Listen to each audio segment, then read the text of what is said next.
it's never as good as you think it is in a game like that, and the film proved that true. You go back and there's a million things that we got to do better. Coaching wise, players got to do better. Guys are going to have to grow. Very typical for the first game, but obviously a lot of really good stuff too. So I think it was a pretty good start. So I'm excited about that. And like I said, we're not going to be defined by that game. We're going to be defined by how we continue to improve as a team, and if we'll continue to grow, if we can stay healthy, the mentality on this team can continue to develop, then we could have a successful year. So excited for the team and the opportunities ahead. Injury-wise, real quick, we expect to get Charleston Rambo back this week, which that'll be a big positive. Came out of the game pretty clean the other day. Austin Kendall, nothing too significant with his lower leg injury. We'll see how he's doing. He's there's nothing just immediate that's gonna just absolutely force him out for a long period of time. But at the same time, there was, it was a pretty solid impact, and so there's mobility, swelling, all those things are going to be an issue. So I don't know if he's going to be able to play or not. It's just going to really depend on how his leg responds to treatment and some of the rest that he's had already and will get early in this week, and then we'll see. We'll start repping Tanner Schaefer, Tanner Mordecai, having those two guys ready if Austin's not ready to go. And again, it's a little open-ended. We're going to see how he progresses and hope to have him back soon, but also got to have the other guys ready.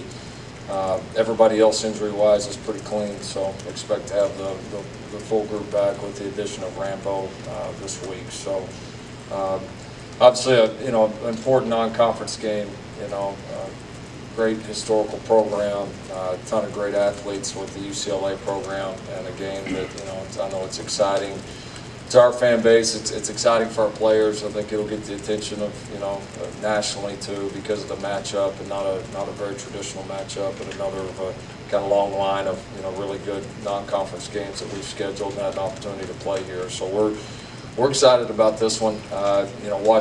Watching those guys, obviously the impact of Chip Kelly. It's just one game in, but you can see offensively, that you see that they do what he does, and they're going to continue to get better and better at it. They've got some really good players. Obviously they played a couple of quarterbacks the other day. That's transferring from Michigan. That played some for them, and then a young kid that came in from Las Vegas. That's really athletic. Looks like he's got a chance to be a really good player. So, we'll have to prepare for all those different guys, and obviously, knowing Coach Kelly, his reputation offensively, they're going to continue to challenge you, to play fast, put you in tough situations defensively. So I think it'll be potentially, good news for us in playing, an offensive scheme. Not exactly the same, but has a lot of characteristics of what we saw last week as far as the tempo, creative play designs, and needing to handle that well will again be a key this week for us defensively. So looking forward to the challenge. There's a lot of really good athletes when you turn on the tape. They look great on the hoof, and they did a lot of really good things. Played very well defensively in the second half against Cincinnati. You see some big, good-looking guys, especially the outside linebacker, 15. He's a grown man, makes a lot of plays. Very experienced secondary, guys with a lot of starts. Very, very quality players there. So, going to be a great challenge. Great out-of-conference game matchup that we're looking forward to, and so we're looking forward. Again, we got to have another great home crowd. 12 o'clock kick. Everybody gets to sleep an extra hour this week. That's how we'll look at it, as a positive. And so it should be a great atmosphere. Appreciate it last week, and it's got to be even better this week. And we as a team have got to be better. So we'll go to work on it this week and make sure we're ready to do our part. So we'll have real questions. How'd your freshman grade out? Any in particular? We played a bunch of them. Perkins played well. Perkins was, I would say, one of the highlights as far as the young guys. Thought he, as much as any of them, just really looked like he belonged from the first snap. Got off some blocks, made some plays, was really close to making a couple others, but with not playing just a ton of snaps, he had an impact on the game. Buki did some good things back there, had a few tackles that he's got to finish, but he plays aggressive and decisive, more than you see from most freshmen for sure. I think off the top of my head. Any others? Drake. Yeah, Drake played well. Caught a couple of balls. You know, kind of played like he has. He missed a few assignments, you know, that he's got to do better on. But, you know, I think you kind of saw what we've been saying. I mean, he tends to make the plays when he's got an opportunity to do it. He's just got to become a more consistent player. But thought he did some nice things for us. I thought the second O-line came in, you know, Creed leading those guys at center. I thought our second O-line came in and did some encouraging things. We're encouraged by Adrian Ely, Tyrese Robinson, especially those two. I thought they really played well on the right side there with our second offensive line. Braden Willis did some good things. Most of the freshmen were probably about like we thought, you know, some mistakes, but I don't know that we had anybody out there that we came back and after the film said, you know what, they're not ready yet or they don't belong. So I thought it was a positive step for our young guys. Deshaun is one of the guys that, one of the freshmen also. Can you talk about how he played, but then also if you, I'm sorry, why is it not Deshaun? Oh yeah, Deshaun White. Yes. His game, but also looking forward with the injury there to Addison this week, it seems maybe even more possible. Is that right, that maybe Caleb could look back outside? We'll see. You know, we'll see. It's you know, first thing will come down to is the game plan and, you know, what we decide to use personnel-wise defensively against UCLA. And then our linebacker depth is better, no question. It gives us, you know, we played, you know, 4 or 5 guys there inside, played a couple of guys outside. Was happy with the way Deshaun White played for his first game. And again, you saw him moving around. You saw the athleticism. There's a few plays that he didn't make that he will make here pretty quickly, but there was no hesitation in his game, and his athleticism, I mean, you see it, it's very noticeable. So yeah, I think just when you look at our linebacker position as a whole, there's so many more bodies than there were at this time last year. So it does give us, and with that, there's also a lot more experience, and so it does give us the option to maybe have a little more versatility and try to get all the right pieces on the field. How did they look, your Jacks, in the game? Jacks played pretty good. You know, Mark was steady. You know, it was one of those where there wasn't just a ton of just true drop back passing, so there wasn't a ton of pass throw situations, but he had a few pressures. Thought he played pretty steady. John Michael Terry came in there and did a pretty solid job for us as well. He let one ball get outside of him, but other than that, I thought they were pretty steady. You know, nothing spectacular, but they certainly didn't hurt us either. Yeah, similar to the team. I mean, he did some really, really good things, and then he had some big mistakes too, and that's you know, so he played hard. He made some plays.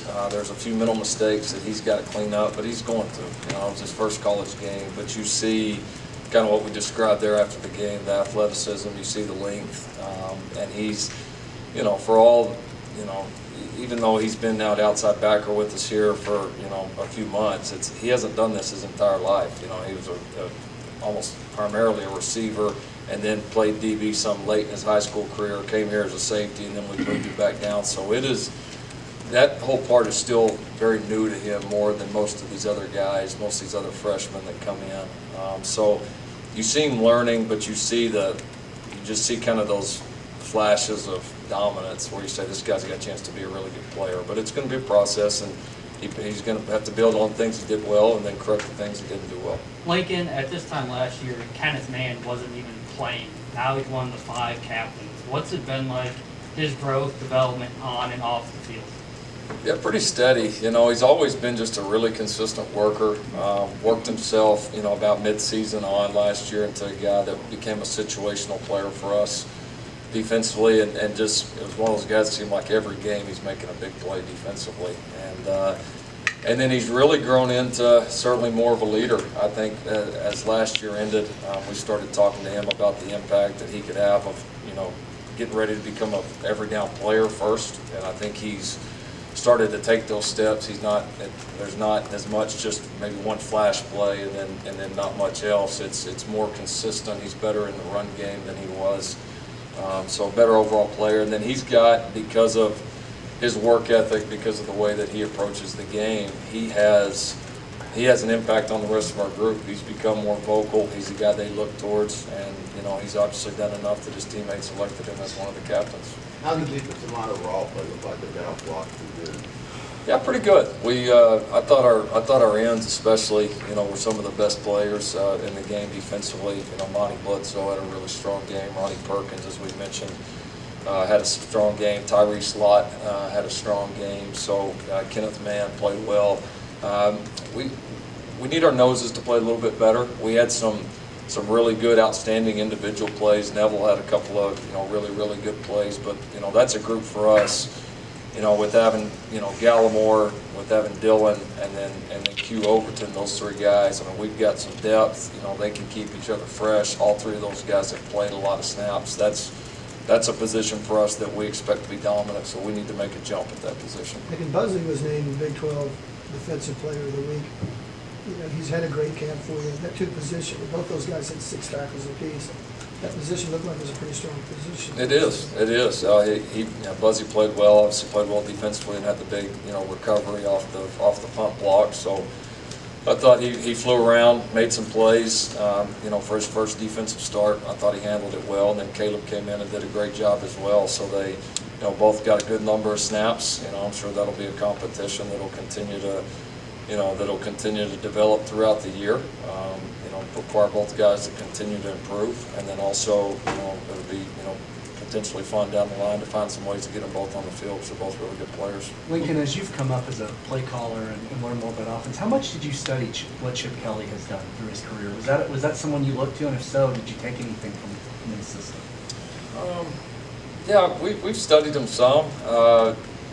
Just maybe more in how he packages plays. I thought it was pretty creative. I think everybody's taken some things, from what they did from a tempo standpoint. I mean, I think everybody's looked at that a little bit. We're quite a bit different schematically, than they are now. But I think maybe some of the principles and some of the packaging was always, eye-popping, and then, I thought they were always very creative too. So you could almost always turn on the film and find something that was maybe a new idea or a new wrinkle that you thought maybe could help, or that you could build into your own system. So yeah, there's always somebody that, when they were at Oregon, when those guys are on TV, you're always trying to catch a peek of it or see what they were doing. Lincoln, can you describe for the readers, the fans, whatever, the type of athlete that you're going to step up to this week compared to Florida Atlantic? I mean, they had some high-level Division I transfers, but this is a team full of high-level Division I players. Yeah, the body types are different, certainly, especially when you look around the line of scrimmage. That's the spot that it's the most noticeable. I mean, you're going to, these two outside linebackers were getting ready to play. I mean, both look as good as you can look and play outside linebacker. I mean, both, long, rocked up, can move. I mean, just, kind of how you draw them up. So they're going to look like that front seven defensively. I know they're very good in the back end, which I think the group last week was too. And then certainly, offensive line, their tight ends, their backs. I mean, you're certainly going to see more athletes on the field, and you're just going to see, just bigger frames, bigger people overall. So, it's always been a program that's, they've always recruited well, regardless who's been the head coach. They've always had a lot of talent. They've always put a lot of guys in the NFL. So, it's definitely going to be a different looking type team that walks on the field. Obviously, no schematic secrets or anything like that, but how does that change how you approach this game? It doesn't much. I mean, we're going to play against good players, and I think more for us, it's of course you'll have your game plan that best ways you think to approach the game on all three sides. But for us, it's going to come back to we got to make the improvements from week 1 to week 2, and we got to control that as a team, and that'll be our primary focus. Lincoln, when you went back, he was good. He was good. I thought he played really well. I thought he handled the situation. Probably more than anything, proud of his patience. And that he played within himself. He played within the offense, and that's what he's been doing. I wasn't surprised by it, but sometimes, a guy like this, and even though it wasn't his first start, in a way it was his first start, of being the guy. And so I thought he handled it well, was patient, read it well, threw it well. A couple times that we had something break down, he made things happen, but made good decisions within those situations too. So I thought it was a really good first start for him. specifically the scramble just before the first touchdown. What do you think going back and looking at that play on film, and also do you get a sense of what that does to a defense when a quarterback does something like that? Yeah, it made him tired too. It probably made the defense tired as well. Yeah, we busted an assignment on that led to it, and yeah, he handled it well. You know, he's got unique ability, and some guys when they start to reverse field like that, you wouldn't be real happy with. I mean, he's just kind of got the ability to get around it. Had he not stumbled, he might have taken it the whole way, and so. Those are sticks on there, so yeah, I kind of lost my train of thought a little bit. 90,000 doesn't do anything to me but the cat sound over there. But no, yeah, it does. It is demoralizing, because it's one of those plays where, if you're Florida Atlantic, you're saying, they're moving it pretty good. We had something, perfect where we had a guy dead to rights and they gained 12 or 15 yards off of it. I mean, no doubt it hurts them, and then we're able to pop the next one the very next play. Yeah, it was a start we were hoping for. We wanted to be able to play those guys. We wanted to be able to keep guys fresh, and be able to continue to throw fresh backs at them like we, hope that we can do throughout the season here. And I was really proud of the two young guys, the way they came in and played in their first game action. TJ ran really hard. Was a little impatient at times, which he's going to get better with that, especially his early carries, but then he settled in and really ripped off some nice runs, was physical, did a nice job pass pro, and then, Kenny Brooks, of course, busted the long run, I think I would have scored on that one, so that's when it was well blocked, but he had another really nice run there on their sideline that he made a little bit of something happen too, so I think it was a good confidence builder for those guys, and certainly, it's important to have that many backs, like we said. Coach Kelly's installing a new offense at UCLA. What were your biggest challenges when you didn't install at East Carolina and Oklahoma? Getting them to believe in it. They figure out the scheme stuff. I mean, probably the small nuances of the scheme is part of it, but yeah, I think just building confidence, and I think it's one of those things that you have to. I know in my experience, it takes some success to do that, and so even we had a little bit of success early in 2015, a little bit, but then we didn't really take off till about mid-season that year, specifically kind of around that Kansas State game, and that was. So I do think there's a little bit of a breakthrough that's got to happen mentally. He's done it more than me; he would know better than me, but I think. I think until they really believe in it, it's tough to be great. At least it has been in my experience. When people think about the spread in the early days, they thought, pass, running was the second thought. In Oklahoma, obviously, you run the football. Has the offense evolved, or do you have more running, or are you just dealing with better players, to say Texas Tech and others? Just talk about how the running game is kind of a big part of this race. Sure.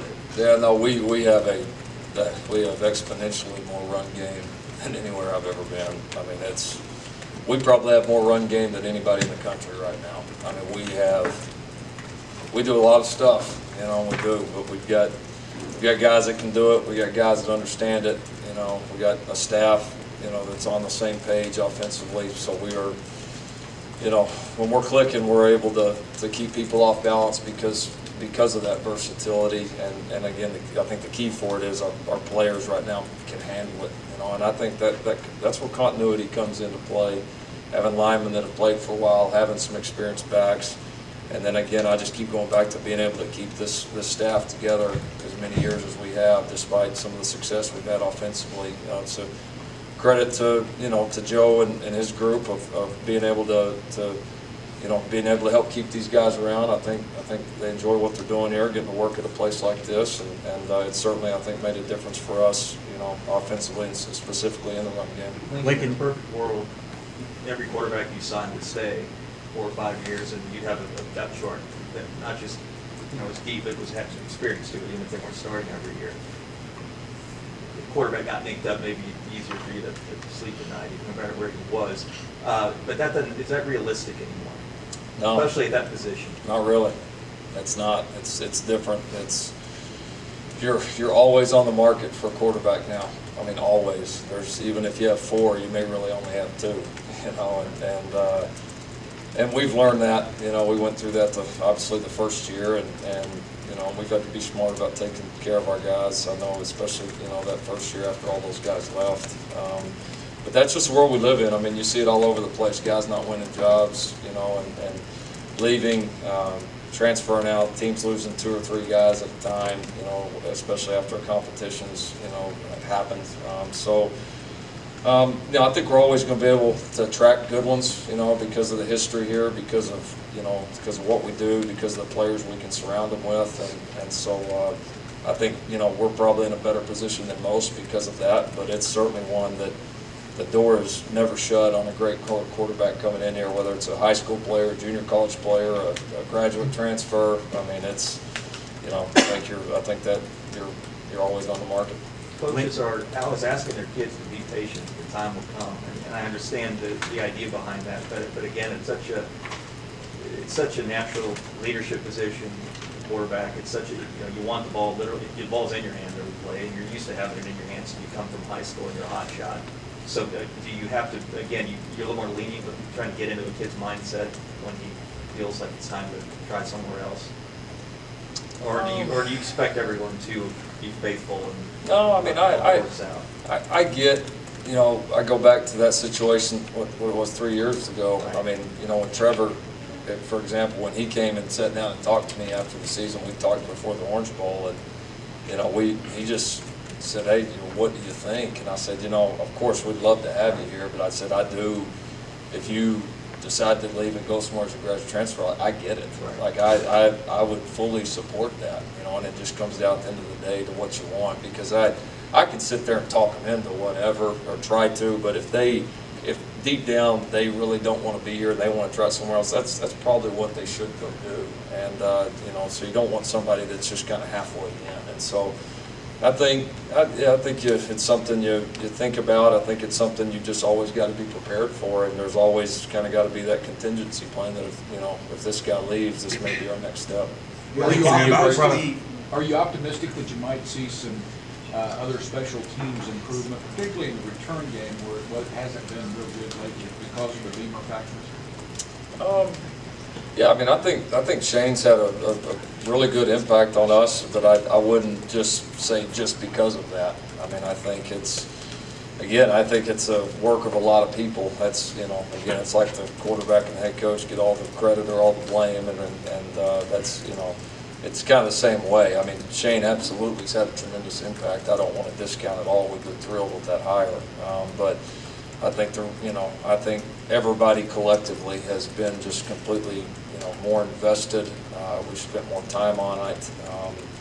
There's just a total increase in the emphasis on special teams right now, and so I think that play the other day was a part of that. Shane is certainly a part of that. Coach Boulware is a part of it. The staff, the players, everybody. And so, yeah, absolutely, I expect it. I mean, I expect that we'll have a lot of big plays on special teams that hopefully will be, you know, part of what defines this season. Lincoln, you brought up the impatience when you talk about TJ Pledger. Is that one of the hardest things to get young players to learn, patience? I mean, I think we saw it with Ronnie Perkins on some of the plays. Yeah, it is, because sometimes they get in that game, especially that first one, you know, and they think it's all just go hard, go fast all the time, you know, and I think once they really get confident in the schemes that, hey, what I've done in practice actually does work here, you know, and they really can just kind of settle in and catch their breath and get their feet back on the ground, and then they can do that. And TJ did it some there towards the end of the game. He had some much more patient runs at the end than he did in the beginning, but that's, I would say, very common for any position. What does it say about Lee Morris from a mental standpoint, that it seems like when there's a play to be made, he's able to make it? Yeah, you know, the guy's just really worked his tail off the whole time since he's been here. He's very consistent day in and day out, and then when his opportunities have come, whether it's, you know, in some mop-up time against UTEP last year, or it's on, you know, one of the biggest stages in college football in the Ohio State game, or obviously some critical plays for us the other day, the moment's never been too big for him. And I think he just has a lot of confidence in himself, as he should, because of the way he has just consistently worked and prepared over the last 3 years. And so, he's got a lot of confidence in himself, and we certainly have a lot of confidence in him as a staff right now. Are you familiar with his recruiting story and why he didn't get a lot of offers or the offers that he wanted? Yeah, pretty familiar, because we, as much as we can without him becoming a recruited walk-on, but we actively pursued him and worked hard at it within those regulations. And we were shocked, honestly, coming out of Allen. Here you got one of the most highly recruited schools in the country.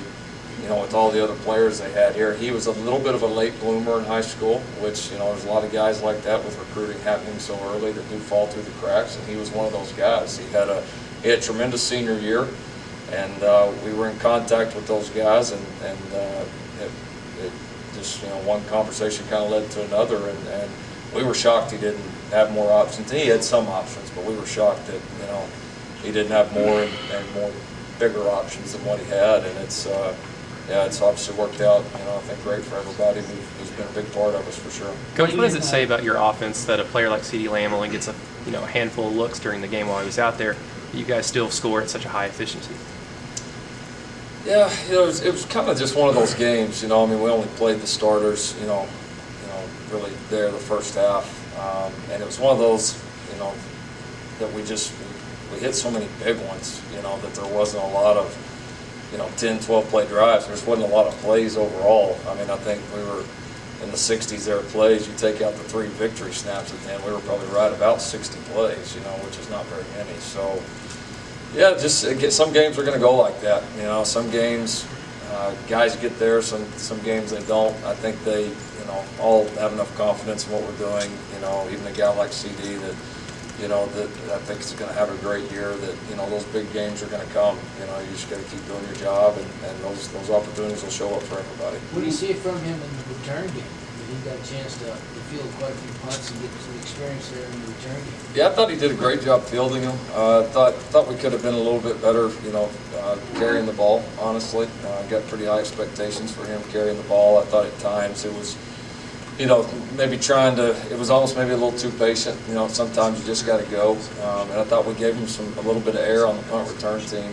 We blocked him at times and had some yardage. I know he was maybe trying to hit the big one every time, or one of those where he probably could have been, more consistently getting us, 10, 15 yards at a pop. So, but he's a good natural runner with the ball, and I think he'll. But proud of the way that he fielded, and I think he's taken some steps there for sure. Lincoln, this is your marquee opponent on the non-conference schedule.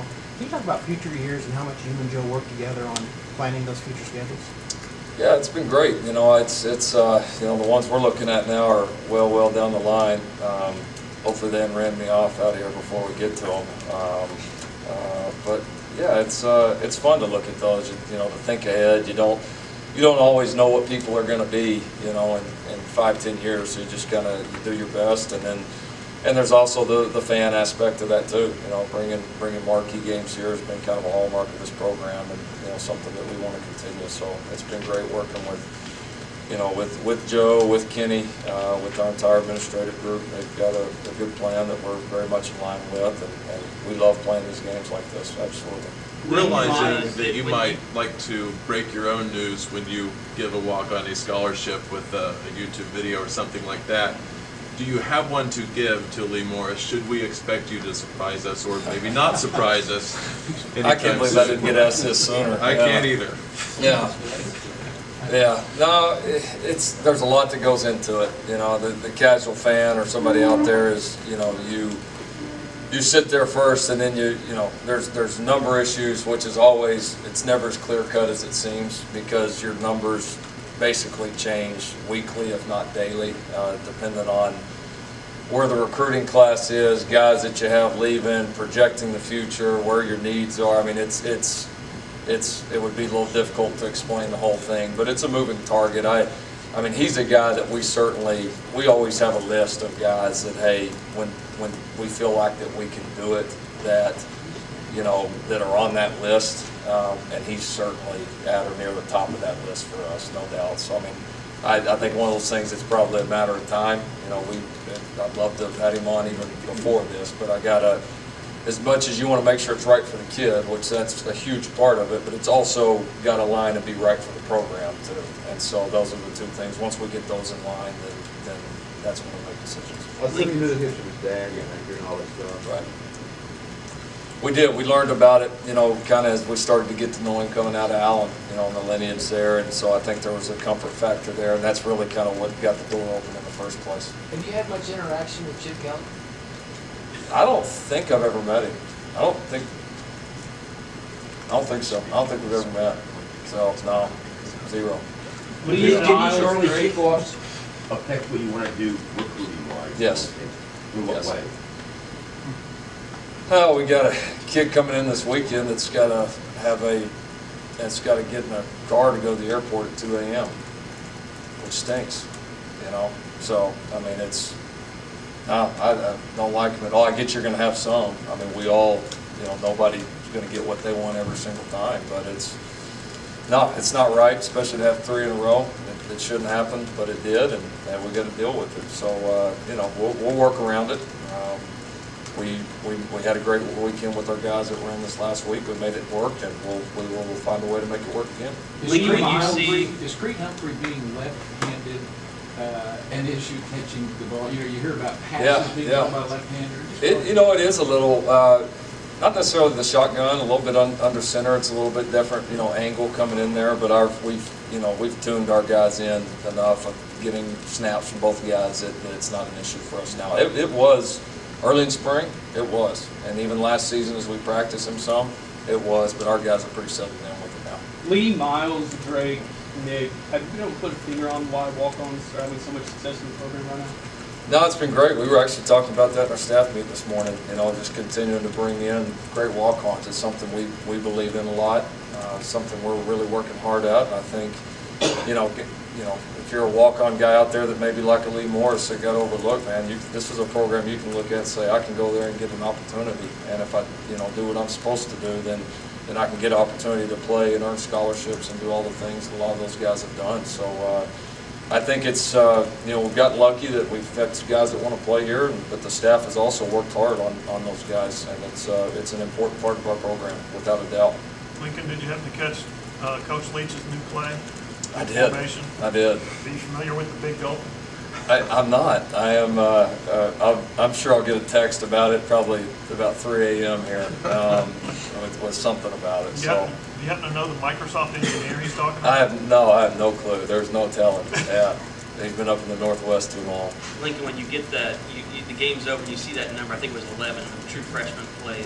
What did you think of that number, and does that really now kind of kickstart your plan for what you want to do the rest of the way with guys, or you just keep throwing them out there, and if they go pass, they go pass? Yeah, I think it gives you something to start. You know, we've already had some initial conversations about, you know, the impact of the first one and looking ahead at the second one. But I think for us, it's going to be a little more week to week. You know, managing what guys you think can come make impacts right now, or are there some guys that you feel like, you know, the 4-game deal is still in play, and we need to keep that in mind. So we're trying to classify guys and trying to, like I said, just be as organized as we can on it right now. What's the status of DYT, the Turner kid, the freshman? Yep. He was not in uniform. Yeah, he had a lower body injury last week during practice. Was a guy that we expected to play quite a bit for us, both defensively and special teams wise. So similar to Austin's in that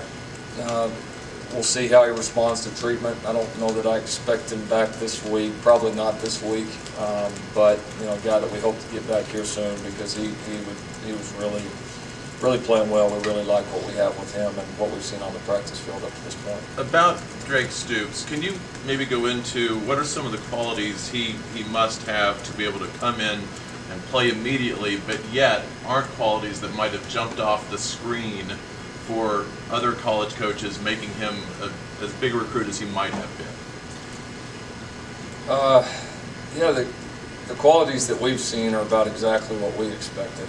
I mean, I thought he was a scholarship caliber player coming in here. I mean, I really thought we were, in a lot of ways, getting a steal. I mean, absolutely. I mean, I turned on the film, and there's no stop I've been at that I wouldn't have offered him. Our staff all felt the same way. Why did he get overlooked? the typical answer for those guys. He's not 6'4" and he's not a 4'3" guy. I mean, and that's just, it is what it is. And so there's a long history of guys like him that have been overlooked, that have become outstanding, both college players and NFL players. He's got a long road ahead of him, but he's competitive. He catches the ball very well, has a knack for making plays. He's smart. He's going to continue to get better and better, and he'll continue to improve physically. So he's got a bright future here. Why didn't you offer him a scholarship? It's because you didn't need one, and you figured you'd get him anyway? No, not really. We honestly we had some guys offered earlier and filled up at that position, and had we not been filled up, we probably would have offered him there at the end. We probably would have. Do you think his last name has anything to do with maybe other programs not offering, just kind of figuring maybe he's going to go to Oklahoma no matter what? Or? I don't know. It's interesting. If I was another program with his last name, that would make me more likely to offer him. I mean, one thing you always say is, man, it's tough to beat coaches' kids. They've been around the game all their lives. They know it. There's often a toughness and a competitiveness with those guys that you can, not that you don't get it with others, but you can take it to the bank more often with coaches' kids. And so, no, I guess part of me surprised he didn't get more offers, but part of me, people are always scared if guys don't have perfect intangibles, so I guess part of me's not surprised. So, but no, I'm glad we got him. It probably, his last name here, I've even told Drake this, probably hurt his chances here, just for me, and it's not fair, but I was probably a harder judge on him of, wanting to, because of his dad's time here and all that, I was maybe even more patient in recruiting him. We were because of that, and not that we were right. We believed in him as a player, but there's some challenges that come with that too. I mean, no doubt. I mean, just the amount of pressure on the kid, or all the eyes on him, and so I guess at the end I really wanted it. For me, I wanted it to be something that he absolutely wanted to do, and I knew if he did, that he would come make it work, and so far he's done a tremendous job. Have you had a chance to talk to Drake's dad since Saturday? Yeah, I talked to him after the game. They were excited about the way the team played, excited, a lot like any other parents, just excited to see their kid out there, for the first time, and they'd be able to catch some balls. I mean, they were thrilled and excited for everybody. How did you feel when Herbie called you by far the best offensive coach in college football? Oh, what does Saban say? Rat poison.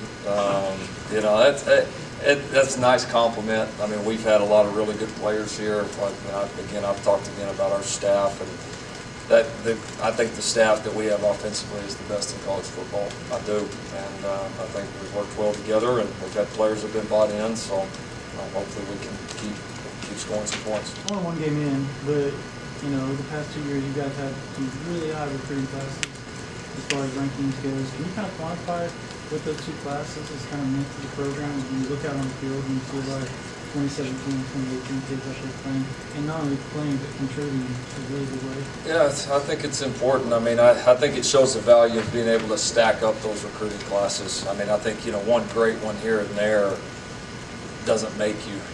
You've got to be able to do it year in and year out, and I think it shows the guys in the future that you come here and work hard and do well, you're going to have opportunities to play early in your career here. Here it's not about seniority. We respect, of course, our older guys and the guys that have produced, but here it's what have you done for this program lately, coaches and players. That's the only way you get better. So people are going to have opportunities to come here, and we're going to do everything we can to continue to stack recruit classes on the really solid ones we had in 17 and 18.